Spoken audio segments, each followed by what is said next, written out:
삼성증권 리서치센터에서 애널리스트 일을 하고 있는 이종욱이라고 합니다. 오늘은 이제 주식 이야기도 중간중간 나오긴 하겠지만 주식보다는 저희가 긴 그림의 그 비즈니스 사이클을 어떻게 보는지에 대한 아이디어를 좀 제안을 해보려고 해요. 그래서 이런 아이디어를 그냥 하나의 프레임으로 잡고 여기에서 어떻게 이제 산업이 흘러가는지를 비교해보는 것도 아마 재미있지 않을까라는 생각을 하고 있습니다. AI 산업이 멈추었는가에 대한 이야기가 이미 작년 3분기부터 이슈가 되고 있었어요. 그래서 실제로 엔비디아 주가를 보면 이렇게 엔비디아가 세상을 바꾸어 놓고 더 나아가서는 엔비디아가 아직 바꾸지 못한 회사들이 너무 많잖아요. AI 팩토리 이야기 작년부터 계속 이야기하고 있는데 AI 팩토리 1호도 아직 나오지 않았잖아요. 근데 벌써부터 픽아웃 이야기가 나온단 말이죠. 마이크로소프트의 나델라는 올해 초부터 나오는 팟캐스트마다 AI 공급과잉이다라는 이야기를 본인이 직접 이야기를 하고 다니고 있습니다. 그래서 이 말을 할 때마다 1월, 2월 달에는 이제 인터뷰를 할 때마다 주가가 빠지고 그랬었거든요. 근데 이야기를 들어보면 뭐 그렇게 말이 안 되는 건 아닙니다. 지금 토큰 가격은 S커브를 그리기에 너무 비싸고 결국은 공급 과잉이 일어나서 토큰 가격이 떨어져야 AI가 쓰지 않는 영역까지 AI가 넓혀지면서 S커브를 그리게 되면 우리는 이 페네트레이션을 즐길 것이다. 뭐 이 정도의 이야기이긴 한데요. 이거를 주식 투자자들이 이야기를 듣기로는 그러면 나는 토큰 가격 떨어질 때 잠깐 마이크로소프트 주식을 팔았다가 S커브 올라올 때 다시 사야지 이런 느낌이 드니까 그때 계속 주식을 파는 겁니다. 그리고 이 알리바바 같은 경우에는 이제 본인이 이 말이 사실이라고 하더라도 본인이 이 말을 하면 안 될 것 같은데 맞아요, 미국 공급과잉 맞아요, 투자 너무 오버하는 것 같아요 라고 이야기하는데 혹시 이 알리바바도 올해 캐펙스 2배 늘렸거든요. 그러니까 실제로는 여기저기에서 공급 이야기가 나오고 있죠.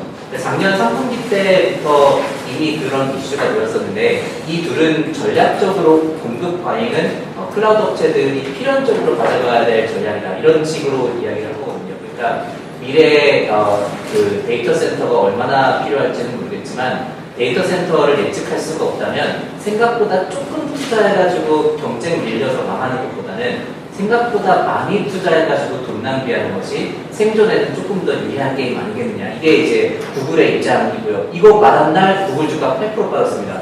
그리고 이 뒤에 밑에 위에를 보시면은 메타에서 똑같은 이야기를 했어요. 어차피 우리 페네트레이션 게임 하는 거고 전체 데이터 센터의 대략 30%에다가 AI 가속기를 넣겠다라는 게 대부분의 데이터 센터 입장이거든요. 그러면 30% 페네트레이션 게임 하는 거면 나는 30% 미리 도달한 다음에 기다리겠다. 이 정도의 전략을 이야기하고 있는 거죠. 그러면 실제로 이게 맞는지 틀린지는 모르겠지만 현 시점에서 보면은 공급을 이만큼 할까, 이제 더 많이 할까, 더 조금 할까의 게임에서는 더 많이 하는 쪽으로 다이어스가 된 전략들을 이미 펼치고 있다는 뜻입니다. 게다가 저희가 사이클을 보게 되면 반도체 사이클은 보통 한 3년에서 길게는 한 6년 사이클 이렇게 왔다 갔다 하잖아요. 근데 이 사이클이 항상 그러니까 처음과 끝이 뭔가 기시감이 들 정도로 비슷한 점이 느껴져요. 근데 그 기시감이 저희가 돕기를 해보니까 디바이스 사이클의 그 기시감과 인프라 사이클의 기시감이 나뉘어져서 비슷하더라고요. 그러니까 이거는 인프라냐 디바이스냐가 되게 중요할 것 같은데요. 결론을 말씀드리자면 인프라 사이클의 획지가 훨씬 더 빠르고 가파르게 옵니다.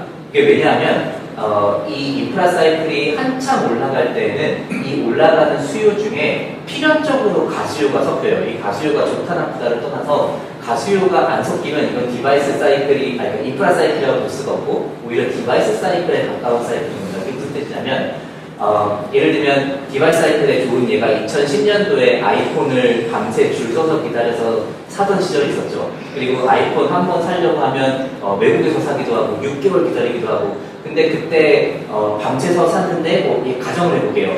제 앞에서 아이폰이 품절됐어요. 그래서 저는 6개월 기다려야 된다는 거예요. 그러면 저희가 할 수 있는 선택은 뭘까요? 그냥 6개월 기다리던가 이게 대기 수요로 남는 거니까 수요가 없어지는 거죠. 그리고 또 하나는 갤럭시로 갈아타던가 아니면 중고시장 가서 프리미엄을 주고 사던가 아니면 구매를 포기하던가 뭐 다양한 방법이 있겠지만 이 사람의 구매는 한 개 아니면 0개, 2개 중에 하나밖에 선택지가 없어요. 그런데 이 클라우드를 구축하기 위해서 예를 들면 블랙엘, 하퍼 제 GPU를 한 장 사러 갔어요. 근데 거기서 6개월 기다려야 된다고 가정을 해봅시다. 그러면 그때 구매자들은 보통 6개월 기다려야 돼요? 그럼 한 장 말고 2장 주세요.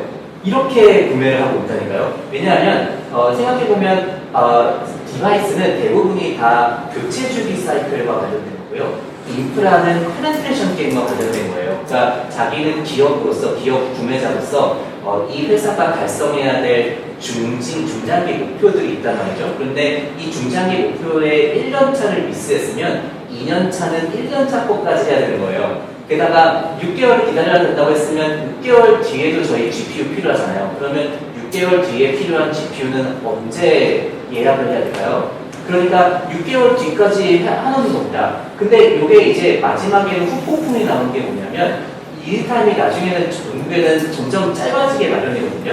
근데 이렇게 짧아지게 될 때 12개월 기다려야 되는 게 6개월 기다린다 이러면 12개월어치 예약을 잡아놓던 것 중에 일부가 취소가 나오고 6개월어치만 잡아놓게 됩니다. 그러니까 공급이 늘어날 때 수요가 자연스럽게 줄어드는 효과가 나와서 결국은 이 피크아웃이 되게 급하게 나타나는 경향성이 있습니다. 그래서 역대 인프라 사이클을 보게 되면 2년차 때는 정말 이게 수요 맞아라고 할 정도로 미친 듯한 성장률이 2년차 때 나오고 3년차 때는 그 성장률보다는 무조건 꺾이게 되는데 이건 이제 공급이 받쳐주기 때문에 그런데 공급이 꺾이게 되니까 이제 성장률이 꺾이게 되는데 그 성장률이 꺾일 때 모두가 다 사이클 피크 아웃이구나를 느끼게 된다는 겁니다.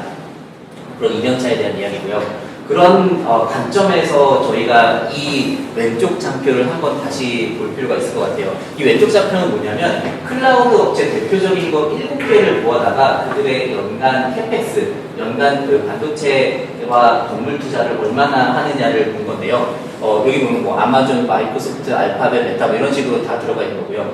실제로 이 클라우드 업체들의 캐펙스 성장률은 너무 좋아요. 지난 10년 동안 거의 5배 정도 성장을 했고 연평균 25%씩 성장하고 있으니까 이게 정말 세상을 바꾸고 있냐 아니면 반도체 새로운 주인공이 됐냐 둘 다 맞거든요. 근데 실제로 주식 움직임을 보시게 되면은 이 막대 그래프 따라서 주가가 움직이진 않고요. 파란색 선 따라서 움직여요. 파란색 선은 이제 성장률이거든요. 그러니까 캐펙스 클라우드 업체들이 반도체를 구매하는 건 점점 더 많아지고 있고 10년 뒤, 20년 뒤에는 지금보다 더 많이 반도체를 하는 건 분명하지만 그 반도체를 구매하는 속도가 가팔라졌던 순간과 좀 느려지는 순간이 나뉘는데 이 느려지는 순간에 사람들은 피크 아웃을 경험하게 된다고 볼 수 있습니다. 실제로 2019년에 지금 성장이거든요. 이 점턴이 0이잖아요. 그러니까 2019년도 18년 대비 성장했는데 2019년 엔비디아 주가가 딱 반토막 났어요. 50% 떨어졌거든요. 그러니까 이런 것들은 이제 파란색 사이클을 이야기한다고 볼 수가 있습니다. 저희 오늘 엔비디아 팔자고 온 거예요. HBM 캐파가 이제 메모리 쪽이고 코어스 캐파가 이제 비메모리 쪽, 그 GPU 쪽의 캐파일 텐데요. 이 캐파 증가율도 마찬가지 그래프인 거예요. 계속 올라가 있죠. HBM 10년 뒤엔 지금보다 더 많이 필요할 가능성이 더 크다고는 생각합니다. 근데 이 그로스를 보게 되면 이게 파란 선인데 그로스가 점점 둔화되는 걸 볼 수가 있죠. 그러니까 이제 이번 사이클에서는 이 정도의 캡하면 충분하다 쪽으로 상향 평준화가 되고 있는 상황이다라고 볼 수가 있습니다. 올해 들어서 삼성전자 HBM 캐파 깎았고요. 하이닉스 내년 캐파 깎았고요. 마이크론의 올해 캐파 깎였어요.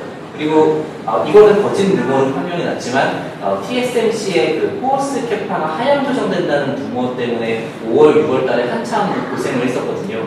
그러니까 실제로는 사람들이 AI 이 정도면 되는 거 아니야 라는 걱정에 휩싸였다고 보시면 될 것 같습니다.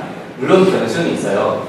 항상 확률은 50%인데 제가 만약에 오늘 말씀드렸던 이야기가 만약에 틀렸다면 저는 소버린 AI 때문이라는 생각이 들긴 합니다. 왜냐하면 지금까지 말씀드린 것은 합리적으로 행동하는 고객들과 합리적으로 행동하는 기업들이 어떻게 필연적으로 사이클을 만들어가냐를 말씀을 드렸는데 이건 정치 문제고 비합리적인 이야기를 하는 거거든요. 이렇게 이 프로젝트 스타게이트 프로젝트가 1년에 1,000억 달러씩 투자를 해서 한 150조씩 투자를 하면 이 150조의 데이터 센터는 누가 쓰게 되는 걸까요? 이걸 사실은 마이크로소프트가 그들의 캐펙스를 결정할 때보다 훨씬 더 나이브하게 결정하게 되거든요. 근데 게다가 이 스타게이트 프로젝트는 오픈 AI가 껴있지만 그런 것들이 껴있지 않는 프랑스의 200조 투자는 무엇 때문에 하는 걸까요? EU의 100조 투자는 무엇 때문에 하는 거고 우리나라의 1조 투자, 1조가 그렇게 큰 건 아니지만 어쨌든 1조 투자는 수요를 잡고서 가는 걸까요? 그러니까 이런 것들을 생각하면 이렇게 정치적으로 우리는 인프라를 깔아야 돼. 요거랑 똑같은 이야기 2000년에 CDMA 사이클처럼 이 인프라를 먼저 깔고 나면 다음에 무슨 일이든 벌어지겠지라는 생각이 사이클을 연장할 가능성은 있어 보입니다. 다 비슷한 이야기고요. 중국도 같은 이야기예요. 근데 중국은 그렇게 돈을 모으는 펀드라기보다는 돈을 가지고 있는 빅테크 업체들과 악수 한 번 하면은 돈이 바로바로 나오기 때문에 그냥 악수를 여러 번 하기 시작을 했죠. 그래서 알리바바의 캐펙스 보면은 딱 악수하고 4일 뒤에 캐펙스를 10조 원 정도 올렸어요. 그러니까 진짜 10조짜리 악수라고 볼 수가 있는데 마인 같은 경우에는 그동안은 생존의 문제와 결부되어 있었기 때문에 내가 이거 투자하면 산다라고 하면 아마 투자를 많이 하겠죠. 근데 제 생각에는 투자액은 굉장히 가파르게 올라가고 있어요. 지금 여기 보시면 미국 같은 경우에는 25년도에 30%로 떨어지는데 중국은 25년도에도 60% 이상 증가를 하거든요. 그러니까 지금은 중국 중심으로 성장이 오는 건 맞아요. 근데 이 절대값이 좀 많이 모자라요. 여기 보시면은 올해 미국에서는 3천억 달러 정도를 투자하는데 올해 중국 다 합쳐봤자 심지어 바이트댄스까지 합쳐봤자 600억 달러니까 대략 5분의 1 정도밖에 투자를 안 한다는 거죠. 그러니까 중국이 아무리 많이 한다고 한들 미국이 꺾이면 그게 글로벌로 유지가 될 수 있겠느냐라는 한계는 있는 것 같습니다. 그렇게 디바이스, 인프라 시대가 끝나고 나면 우리가 앞으로 얘기할 그리고 지금까지 얘기했던 AI 이야기는 다 끝나는 거냐? AI가 우리의 미래를 바꾼다면 뭐 이런 이야기들을 저는 되게 많이 요즘에 듣고 있거든요. 근데 아마 그게 인프라로 시작해서 디바이스로 끝나는 이런 이야기들이 되지 않을까라는 생각을 했습니다. 네, 그래서 여기서부터는 저희의 소설반과 저희가 그 소설이 맞다를 이제 증명하기 위한 증거 반 이렇게 이야기를 드릴 것 같은데요. 23년에 이미 빌 게이츠는 이걸 본 것 같아요. 진짜 빌 게이츠가 돈 냄새를 드라마틱하게 잘 맡는 사람이라고 생각하는데 챗GPT를 이들은 상용화 6개월 전에 빌 게이츠 앞에서 시연을 했다고 해요. 그리고 빌 게이츠가 그걸 딱 보는 순간 자기가 그 제록스에서 UI 그 아이콘을 본 거와 똑같은 감정을 느꼈다라고 이야기를 했어요. 근데 이게 남들보다 저는 한 3년 정도 이 이야기를 처음 이제 빨리 한 거라고 생각을 하거든요. 챗GPT를 맨 처음 들어왔을 때 사람들이 놀랐던 건 이게 어떻게 사람처럼 이야기를 해? 였어요. 그런데 빌 게이츠는 그걸 사람들이 느끼기 6개월 전에 이미 딱 그 대화를 보고서 이건 훌륭한 인터페이스구나 정도로 이야기를 한 거예요. 그러니까 이렇게 대화하는 창구를 플랫폼으로 먼저 인식을 하고 이 플랫폼 속에 모든 서비스들을 다 끼워 넣을 수 있겠다 정도의 비즈니스 모델을 이미 23년도에 자기 개인 블로그에다가 올린 거죠. 그러고 나서 보면 이 정도의 이야기가 되겠죠. 결국은 우리는 기계 그 전기 신호장치가 온 오프 한 것을 어떻게 인간의 말로 이제 바꿀 수 있느냐를 꾸준하게 개발했던 게 이제 PC 입출력 장치의 역사고 그 이야기를 하기보다는 그 역사 중에 입출력 장치의 역사 중에 이 대화식의 챗GPT 이런 챗봇 아이디어가 들어가게 되는구나. 이거를 요 개념으로 생각하면 새로운 입출력 장치의 개념이 나왔기 때문에 새로운 폼팩터가 나올 수 있는 탄생 이야기가 되거든요. 그러니까 멀티터치가 개발되고 나니까 아이폰의 입력 장치가 해결된 것처럼 챗GPT가 개발되고 나면 그 챗봇을 통한 새로운 폼팩터가 나올 수 있는 기반이 만들어졌다라고 볼 수가 있어요. 거기에다가 젠슨왕이 작년에 얘기했던 것 중에서 이건 디바이스에서 핵심 비즈니스가 되겠다라고 생각한 게 이 데이터 플라이빌에 대한 이야기입니다. 그러니까 사람들이 프라이버시 문제를 생각을 하지만 자기가 생각하기에는 기꺼이 자기의 가장 프라이빗한 데이터를 AI에 던져 내놓을 것이다 라고 젠슨함은 예언을 했어요. 그러니까 그렇게 하고 나면은 우리가 찍었던 사진들, 우리가 검색한 웹페이지, 우리의 통화 기록 내용들 이런 것들을 기꺼이 클라우드에 투척하거나 아니면 AI 모델에 투척해서 그 AI 모델이 나만을 위한 맞춤형 대화를 해주기를 바랄 것이다 라고 생각을 하는 거죠. 이게 아마 디바이스의 핵심 기능이 되겠죠. 거기에다가 온디바이스로 저희는 그게 가는 게 맞다라고 생각을 해요. 온디바이스로 가는 게 프라이버시 문제나 이런 것 때문은 아닌 것 같아요. 마이크로소프트가 사실 저보다 더 보안 문제는 탁월하지 않겠어요. 제가 제 핸드폰을 맡기는 것보다 마이크로소프트가 클라우드에서 보안을 해주는 게 더 보안 실력은 뛰어날 거라고 생각해요. 근데 어쨌든 이거는 마케팅 프레이밍에 걸릴 거예요. 삼성과 애플은 디바이스에다가 데이터를 보관하는 것이 무조건 안전하다고 홍보를 할 수밖에 없어요. 그들의 입장상 그렇게 될 수밖에 없고, 무엇보다 중요한 건 서비스 업자들, AI 서비스 업체들이 이 온디바이스 AI를 지지할 수밖에 없어요. 왜냐하면 이렇게 개인화된 데이터를 가지고 필터링을 해야 되는데, 어쨌든 렉이라도 돌려야 되는데, 그 돌리는 가격이 클라우드로 가게 되면 서비스 업체들이 그 돈을 내야 되고요. 이걸 디바이스로 끌고 오면 이 디바이스의 그 반도체 가격을 소비자들이 지불하니까 서비스 업체들은 공짜로 쓸 수가 있게 되거든요. 그러니까 어쨌든 간에 서비스 업체들이 AI 서비스를 컨슈머 영역으로 던지려면 디바이스에 있는 반도체를 사용하도록 유도를 시킬 수밖에 없어요. 그게 아니라면 사람들은 월 전기 이동료를 훨씬 더 비싼 가격에 클라우드 가격까지 지불해야 될 필요성이 있습니다. 요게 이제 좀 서비스에 대한 다음 디바이스, 저희 이제 다음 디바이스 떠올리는 거니까 다음 디바이스의 서비스에 대한 내용이고요. 이 다음부터는 입출력 장치에 대한 내용이에요. 이게 24년 작년도에 그 GPT-4.5를 공개했을 때 우리는 멀티모달이 이제 가능해졌습니다. 홍보하면서 동영상을 몇 개 이제 제시를 해줬잖아요. 그 동영상 중에 하나를 이제 캡처를 한 거거든요. 그러니까 지금 이 맹인이 하는 거는 자기는 맹인이지만 GPT가 나의 눈이 되어서 이제 연결을 한다 이 정도의 이야기였어요. 그런데 좀 이상하게 보이지 않나요? 맹인이 한쪽 발을 계속 들고 다녀야 되는 거예요. 저는 이제 이 스마트폰의 컴퓨터의 한계를 좀 말씀드리는 겁니다. 실제로 우리가 디바이스 영역으로 AI가 들어와서 주변 환경을 인식하고 이 주변 환경의 새로운 변화에 대해서 우리와 이야기를 하는 게 개인화 중에 하나이지 않겠습니까? 그리고 그거를 애플과 구글이 모두 다 올해 중에 구현을 하려고 노력하고 있는데, 이렇게 하려면 카메라가 제가 보고 있는 걸 24시간 바라보고 있어야 된단 말이에요. 근데 지금 여러분들의 카메라는 전부 다 책상에 바닥을 보고 있거나 아니면 주머니 속에서 잠자고 있단 말이죠. 그러면 주머니 속에서 잠자고 있는 카메라가 우리 주변 환경을 실시간으로 인식해서 디바이스 쪽에서 엣지 AI를 하려면 실제로는 이렇게 계속 들고 다니는 수밖에 없어요. 너무 불편하잖아요. 그러면 카메라를 몸 어딘가에 박아야 되지 않느냐는 아이디어가 생길 수밖에 없어요.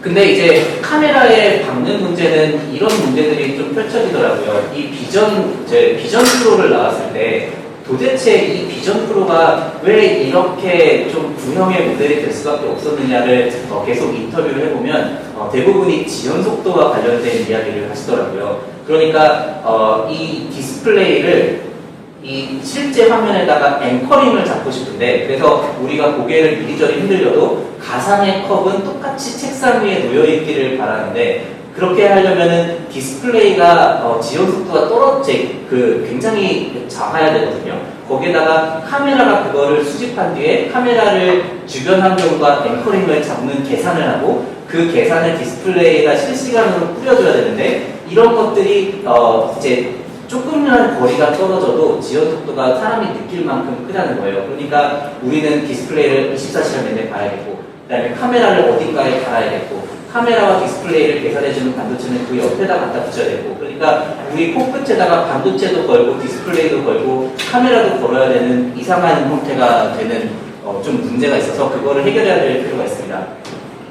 게다가 뒤에 나오겠지만 I/O를 챗GPT가 그러니까 이제 오픈 AI가 인수하지 않았습니까? 근데 그 인수할 때도 샘 알트만이 똑같은 이야기를 했는데 샘 알트만은 이렇게 대화하는 방식이 최적의 디바이스의 입출력 장치라고 생각을 하는 것 같아요.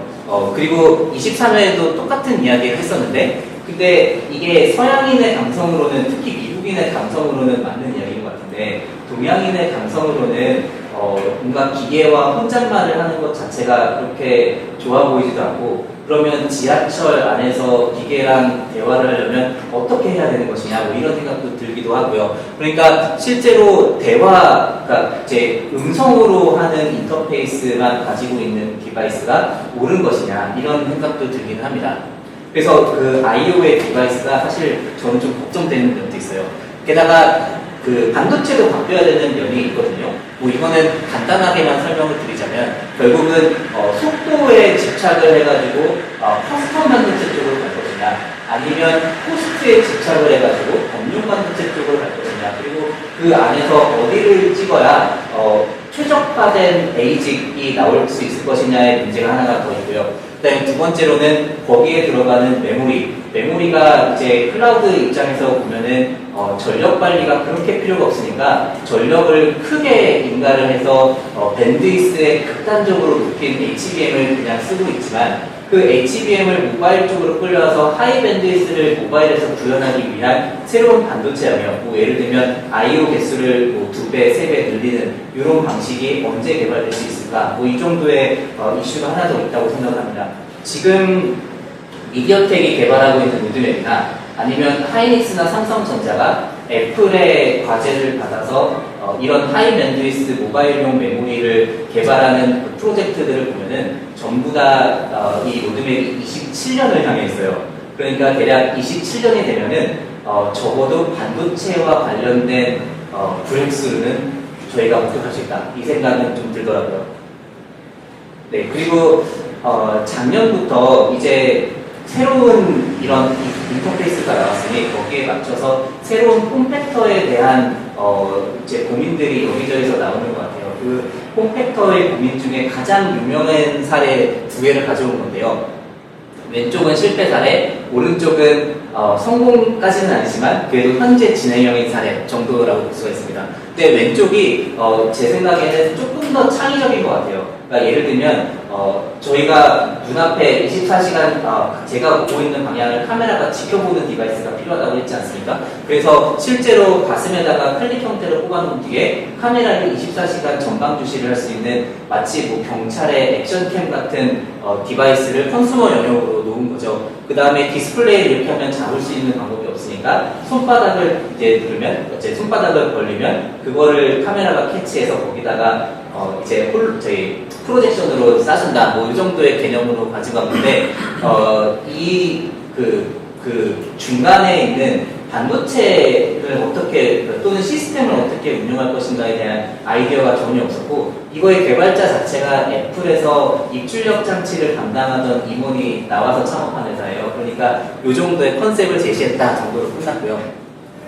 래빗 아론 같은 경우에는 처음에는 상황이 굉장히 안 좋았는데, 여기가 계속적으로 이제 고객 피드백을 받으면서 가격은 조금 더 떨어지고 에이전트 AI들을 하나둘씩 모듈화해서 넣으면서 지금은 초창기 정도의 악평은 쏟아지지 않고 있는 상황이에요. 그래서 지금은 이 형태 자체가 아마 스마트폰을 개선할 수 있는 미래의 폼팩터 방향이 아닐까, 또는 래빗 아론이 가는 길을 조금씩 더 살펴보고 나면 스마트폰 다음의 폼팩터에 대한 아이디어를 먼저 받을 수 있지 않을까라는 생각이 듭니다.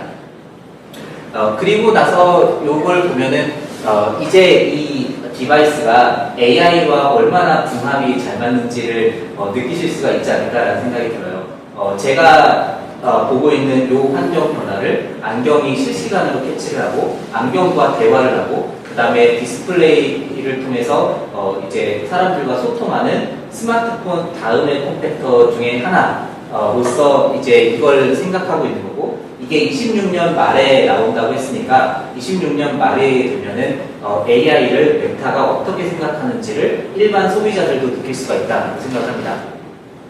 이 구글 이제 I/O 같은 경우에는 오픈 AI의 3주 전에 인수가 됐고, 이 제품도 없는 매출 명의 스타트업을 650억, 잠깐만요, 65억 달러 주고 샀으니까 대략 한 8조 원 정도 주고 산 건데, 이때 끝나고 나서 이 조니 아이브랑 샘 알트만이 유튜브를 하나 찍었어요. 그래가지고 이 다음 디바이스는 뭘까? 이게 제 머릿속 그 커리어 한가득 잡혀있는 이야기이기 때문에 되게 관심 있게 봤는데 거기에서 다음 디바이스에 대한 힌트를 조니 아이브가 이런 형태를 줬어요. 일단 디스플레이는 없다. 한국에 굉장히 암울한 미래이긴 하지만 어쨌든 디스플레이는 없다. 그 다음에 웨어러블이 아니다. 그리고 이거는 들고 다닐 수 있는 기계이긴 하지만 이 센서 덩어리로 돼서 우리 주변 환경을 실시간으로 인식한 뒤 대화하는 장치다 정도로 이야기를 했어요. 그래서 이걸 보면서 제가 상상했던 것은 어떤 무슨 셋탑박스 같은 직육면체 본체를 들고 다니다가 그거를 책상 위에 얹혀놓거나 아니면 카페 중앙에 놓고 나면 이 기계가 주변의 상황들을 실시간으로 인식하기도 하면서 우리와 대화를 할 수도 있는 기기 뭐 이 정도의 컨셉인 것 같아요. 그게 완벽한 입출력 장치는 아닐 수가 있겠지만 그럼에도 불구하고 스마트폰하고는 뼛속부터 다른 디바이스이긴 합니다. 그래서 저희 이제 결론인 건데요. 저희는 인터넷이거든요. 인프라 사이클을 갖다가 고객 디바이스를 갖다가 디바이스에서 서비스로 넘어가는 요 3단계의 비즈니스를 AI가 고스란히 따라할 것이다 라고 생각을 하고 있습니다. 실은 요 프레이밍에 제가 완전히 꽂혀 있어가지고 이 프레이밍에 합당한 증거들을 찾는 데만 주력하고 있어요. 그래서 저는 바이어스가 제 생각에도 이미 굉장히 크다고 생각을 해요. 근데 뭐 이 프레이밍이 아니더라고 하더라도 저는 AI 서비스를 지금 찾는 건 너무 시기상조다. 이거는 98년도에 나우누리를 하면서 이 다음 페이스북이 뭐지? 인스타그램이 뭐지를 찾는 거랑 똑같은 이야기를 하고 있는 거다라고 생각을 하고 있습니다. 네, 인터넷 도입, 그 다음에 전기의 도입, 그 다음에 AI의 도입은 똑같이 인프라로 시작한다라는 게 앤드류 고스의 이제 첫 발언이기도 하고요. 그래서 저희가 가트너 하이프 사이클에다가 똑같이 그걸 박아봤어요. 연두색은 인터넷 시대였고, 그 다음에 빨간색은 AI 시대를 박아본 건데요. 대충 설명해드리면 이렇습니다. 95년에 통신법 개정으로 이제 아무나 통신 인프라를 투자할 수 있게 될 때부터 통신 이제 비즈니스가 시작이 되고 인터넷 비즈니스가 시작이 되거든요. 그리고 95년부터 97년까지 한 번, 그 다음에 99년부터 2000년까지 한 번, 우리가 AI 버블은 5년 연속이라고 생각하지만 사실은 1차 버블과 2차 버블로 나뉘어서 이제 2000년 5월까지 인프라를 깔게 됩니다. 이때 인프라를 깔았던 건 크게 두 가지 종류인데요. 하나는 TCP/IP라고 해서 얼마나 많은 사람들이 동시에 인터넷을 쓸 수 있느냐. 그리고 두 번째로는 광 케이블을 깔아서 얼마나 빨리 인터넷을 쓸 수 있느냐. 이 두 가지의 인프라를 깔았다고 보시면 되고요. 그리고 2000년 5월 달에 이거는 매크로 이슈 때문에 터진 거거든요. 매크로 이슈 때문에 터져서 대략 2003년까지를 쉬었는데요. 이때 우리가 인터넷에서는 어떤 분기점이 있었냐면 처음으로는 3G가 투자가 됐어요. 3G가 기존이랑 달랐던 점은 3G부터는 데이터가 무선으로 들어가고요. 2G까지는 데이터는 무선으로 연결이 안 됩니다. 그리고 두 번째로는 와이파이 2000년에 나왔던 와이파이 표준이 대박을 치면서 그게 곳곳에 깔리기 시작한 게 2001년, 2002년이라고 보시면 될 것 같고요. 세 번째로는 2002년 3분기 때 인텔이 추억의 그 센트리노 CPU를 넣었는데 이 센트리노 CPU 전에는 노트북 PC가 1시간밖에 안 갔고요. 센트리노 CPU를 탑재한 노트북은 8시간 갔어요. 그러니까 이제 3종 세트가 완성이 됐죠. 우리가 인터넷 인프라를 처음 팔기 시작한 때에는 인터넷 인프라를 모든 사람들이 집이나 오피스에 앉아서 전화선이나 아니면 ADSL 광 케이블을 꽂고서 이제 앉아서 하는 걸로 인식을 하고 있었어요. 근데 우리가 지난 20년간을 관측해보면 인터넷의 대부분은 노트북이나 스마트폰을 들고 걸어다니거나 아니면 이동하고 난 뒤에 여기저기에서 아무 때나 인터넷을 쓸 수 있는 게 우리가 진정으로 바라는 우리가 몰랐던 인터넷의 사용처였던 거죠. 그리고 그 마지막 끈을 만드는 것이 2000년부터 2002년 사이에 있었고 실제로 노트북이 광범위하게 그러니까 인터넷이 광범위하게 퍼지기 시작한 건 우리가 나우누리 천리안을 하던 90년대가 아니라 이 노트북 사이클이었어요. 그러니까 카페에 노트북 들고 다니고 우리 강의실에 노트북 들고 다니고 그 여기저기에서 인터넷을 하기 시작한 2003년부터 2005년 거기에 넷북 사이클로 다 치면 2007년까지가 노트북의 사이클이었죠. 그리고 그 뒤에 2007년도에 아이폰이 한 번 더 나왔어요. 요 이야기를 조금 더 드리면요. 요런 궁금증이 하나 생길 거예요. 2000년 버블 정점에서 우리가 인터넷을 썼던 탑5 트래픽은 무엇이었을까요? 요게 이 탑5 트래픽이고 언제 만들었는지를 가로에다 넣은 거거든요. 대부분은 검색 서비스와 관련된 이야기였어요. 그리고 지금까지 살아남은 건 사실은 탑 20을 뽑아봐도 손에 꼽힐 정도였어요. 근데 우리가 AI를 쓰게 되면서 챗GPT가 살아남을 것이냐, 엔트로픽이 살아남을 것이냐, 뭐 이런 고민들을 하지 않습니까? 대부분은 다 챗봇을 떠올리고 계실 거예요. 그게 대부분은 다 검색 엔진을 떠올리시고 떠올렸었던 20년 전이랑 크게 다를 건 없어요. 근데 10년이 지난 뒤에 2010년에 보시면 야후를 제외하고는 다 바뀌어 있어요. 아마존도 있네요. 야후, 아마존을 제외하면 바뀌어 있고요. 그 다음에 2015년에 보면은 페이스북, 유튜브, 트위터 이런 것들이 나왔는데 이때 세틀다운 된 게 지금까지도 쓰고 있어요. 그러면 2000년에 나왔던 AI 서비스들은 왜 10년을 못 갔고 2006년, 7년에 나왔던 인터넷 서비스들은 왜 20년 동안 잘 벌어먹고 살고 있느냐. 네, 이 고민을 할 수밖에 없거든요. 제가 생각했던 그 고민의 결과는 이거예요. 결국은 디바이스가 먼저 나오고 이 디바이스에 해당하는 킬러 서비스가 나중에 나오더라고요. 그러니까 킬러 서비스가 안 나온다고 해서 디바이스가 나오지 않는 건 아니에요. 그러니까 예를 들면 저 같은 경우에는 제 개인사긴 하지만 제가 스마트폰을 반강제적으로 바꿨는데 그거는 카카오톡 때문이었어요. 카카오톡으로 모든 친구들이 다 달려가서 자기들끼리 이야기를 하고 있으니까 외로움에 사무쳐서 저도 스마트폰으로 바꿨거든요. 그런데 생각해보면은 카카오톡이 없기 때문에 스마트폰은 안 될 것이다 라고 말하는 게 얼마나 넌센스예요. 그러니까 실제로 스마트폰이 나오기 전에는 이 스마트폰으로 뭘 쓰게 될 것인지를 상상하는 것이 사실은 무의미해요. 그리고 스마트폰이 한번 히트를 치고 나면 이 스마트폰에서 뭐하고 갖고 놀 수가 있지를 수많은 창의적인 창업가들이 이야기를 하고 그 중에 일부 살아남으면 그게 대박을 치게 되는 거라고 생각을 합니다. 그래서 이때 노트북 PC가 8시간 가는 인터넷 기술 때문에 초대박을 치고 이 초대박을 쳐서 이 노트북 PC에서 뭐하고 놀 수가 있지를 생각해서 생존한 세계가 지금까지 남아있는 거라고 생각하고요. 실제로 스마트폰 이후에 아이폰에서 뭐 갖고 놀 수 있지로 인스타그램이 생존했다고 생각을 해요.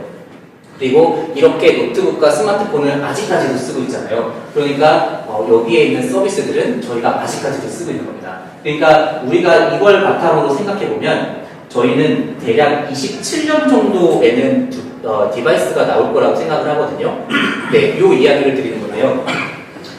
저희는 27년의 디바이스의 새로운 마일스톤이 그러니까 이 정도가 찍힐 것이다라고 생각하는 가장 큰 이유는 27년에 일단은 반도체 기술이 크게 바뀌는 시기이고요.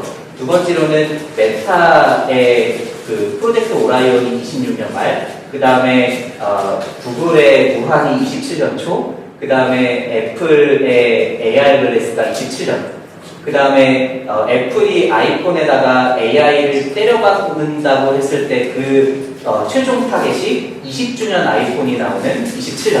그러니까 27년에 모든 센터 업체들이 거의 무슨 개기일식 보듯이 여기 27년만을 바라보고 있는데 그 27년이 그렇게 특별하지도 않아요. 예측도 가능하거든요. 왜냐하면 2000년에 클라우드 2000년에 AI의 인프라가 정점에 있었잖아요. 그러면 사람들이 이 AI 인프라를 가지고서 인터넷 인프라를 가지고서 어떤 디바이스를 만들 수 있을까 정도를 생각을 하잖아요. 근데 어떤 디바이스를 만들 수 있을까라고 떠올리고 나면은 이 세트를 만드는 프로젝트는 보통 3년에서 3년 반이 걸리고요.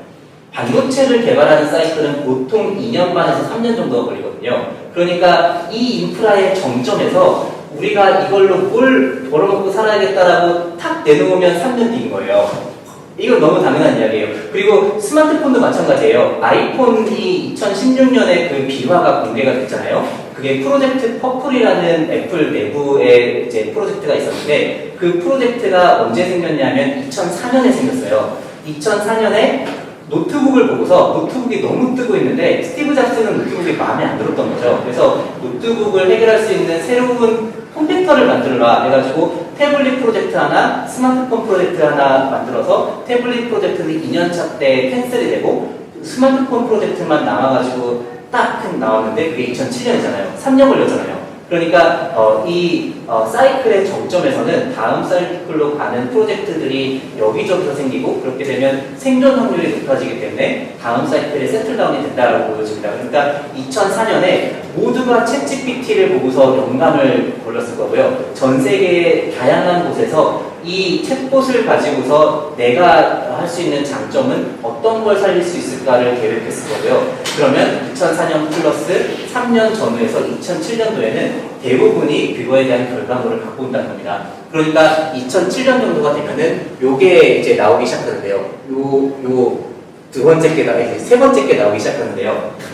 왜냐하면 입출력 장치를 개발하는 요 시행착오보다 반도체를 개발하는 시행착오가 더 적어요. 반도체는 똑같잖아요. 똑같은 저전력을 쓰면서 밴드위스를 높이고 이 NPU의 양을 몇 톱수로 가져가느냐, 그러니까 아니면 어떤 방식의 행렬 계산이 주력이 되느냐, 요 방향성만 탁 정해지면 그 다음에는 반도체는 만들기가 쉽거든요. 그래서 속 알맹이만 교체되는 스마트폰이 더 먼저 나올 거고요. 그러고 나면 우리가 어떤 AI 쓰임새냐에 따라서 입출력 장치까지 바꾼 것이 두 번째로 나오겠죠. 그래서 디바이스는 페이즈 1, 페이즈 2로 나오게 될 것이다 라고 믿고 있습니다.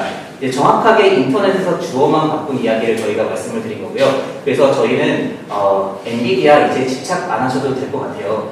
엔비디아에 집착을 하시는 건 마치 우리가 인터넷 버블을 생각하면서 시스코가 전 세계 최고 기업 아니냐라고 이야기하는 거랑 똑같거든요. 시스코 전 세계 최고의 기업이죠. 최고의 통신 장비 업체죠. 하지만 정고점 아직까지 25년째 2000년에 있었던 주가를 못 벗기고 있거든요. 조금 더 가까이 있는 SK텔레콤이 있겠죠. SK 인터넷이 20년간 우리의 삶을 바꿨지만 SK텔레콤을 가지고 있었으면 우리의 계좌장부는 바뀌지 않았어요. 그러니까 실제로는 엔비디아가 최초의 AI를 우리가 바꿨지만 나중에 바뀌기 시작하는 때가 있을 것 같아요. 마지막으로 한 말씀을 드리자면, 좀 시간이 늦어서 죄송하긴 하지만 마지막 말씀을 드리자면, 인터넷과 거의 똑같은 프레임워크로 AI가 흘러간다고 가정을 한다면 앞으로는 이 클라우드에서 엣지까지 가는 네트워크에서 바틀렉이 생길 가능성이 제일 큽니다. 그 바틀렉을 그때는 와이파이랑 3G가 해결했던 거고, 지금은 요 네트워크를 어떻게 해결하느냐, 아마 CPU 기술, 그러니까 광 케이블과 데이터 센터를 직접 연결할 수 있는 기술이나 아니면 5G를 리뉴얼해서 엣지단에서 건물별로 무선 통신을 할 수 있는 기술, 또는 거기 건물별로 소규모의 데이터 센터를 넣는 기술, 뭐 이런 것들이 저는